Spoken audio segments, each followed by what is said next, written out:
What's up, everybody? Let's Talk Jets Radio. Hope you guys are all doing well, enjoying your Thursday. You know it's an important video if I'm doing it on my lunch break. We'll be live tonight, 9:30, NYJF. Myself, Rob Carpenter, Fireman Ed, and Jay. We pushed it back a little bit just because, Flight 23 is debuting at 8 o'clock. Definitely check that out on the Jets channel. Sure, there's going to be plenty of Aaron Rodgers footage and how that trade materialized. Probably some stuff from OTAs, some draft phone calls, things like that. Excited for that. Good vibes. News today, Carl Lawson restructures his deal, saves the Jets about $6 million. I think they added 4 voidable years to the end of it. He can still make some of it back with incentives. Awesome. More good vibes. So last night, as we change, I was trying to find some topics for the show. It's usually quiet time of year. We didn't have the Carl Lawson news yet.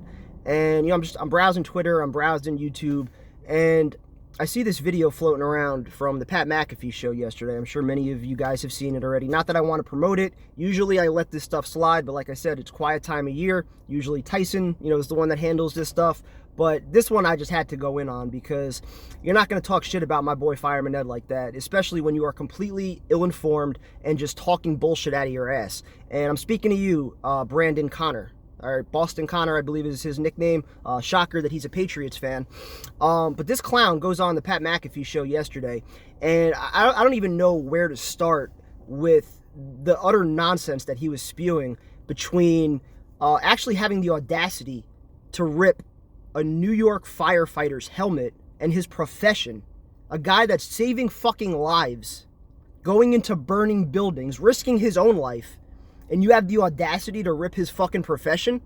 Like, get the fuck out of here with that, first off. And that's part of the reason I didn't even want to address it initially. But I'm like, you know what? I want to give my 2 cents on this. I'm going to let Ed address most of the comments later on tonight. But I definitely had to chime in on this because you're going to spew that nonsense first, which is just completely disrespectful. That's outside of the boundaries of any kind of, football rivalry. You don't touch that shit, first off. Secondly, you then go to him being a fake fan, which is something that, unfortunately, you see a lot of every now and then in the comments, usually coming from Dolphin fans or Patriot fans or whoever. And all of these people do not know what the fuck they are talking about. And it's clear because I go to all the fucking games. I go to every game. I see Ed at every fucking game. I see him at every tailgate. I see all the pictures he takes. I see all the hands he shakes. He always has time for every fucking fan, and he does it because he loves it. He leads the chant because he loves it. When it stopped becoming fun, when he was getting harassed going to the bathroom, then yeah, I completely understand. The guy's got a family. He doesn't need to do this shit. What obligation does he have to lead 80,000 people on the Jumbotron every single week for the rest of his life? At some point, he should be able to go to the game and enjoy it. Now, enjoying the game, yeah, is him getting the crowd fired up doing what he does, right? And I'm glad that he missed it, and I'm glad that he's back. But get your fucking facts straight. The guy never went anywhere. He's been at every home game. He's been at plenty of road games. Ask Aaron Rodgers. Rodgers heard and saw his presence at Lambeau last year. So the guy's at every home game. How is he a fake fan? He's been a fan since 1975. What banners have the Jets hung up since 1975? So how is he a fake fan? Supporting the team for 50 years. Again, he does it because he bleeds green and white. He's passionate as any fan that I've met that roots for this team. He does it because he loves the team.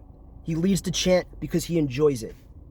The atmosphere that he creates that nobody else can create. And I've got plenty of respect for Jetman and Scott. They do their best when they get up there. Ed has the natural connection. It's organic. It's not fake. It's not forced. When the fans see him up there, they go fucking nuts.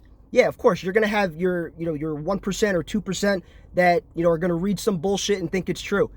The guy has been at every fucking home game since he stopped leading the chant. So how is he a fake fan?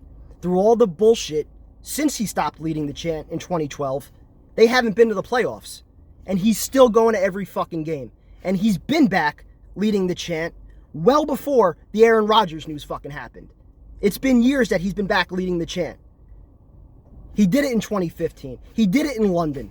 He's been doing it every game for years now. So how the fuck is he a fake fan? He didn't just come back for Aaron Rodgers. So get your shit straight. Stop spewing bullshit. And more importantly, Lose the fucking disrespect for fucking firefighters. This guy has risked his life for more than 20 years, and you're gonna throw that bullshit out there and disrespect his fucking helmet? Some shit you would never say that shit to his face. Ever.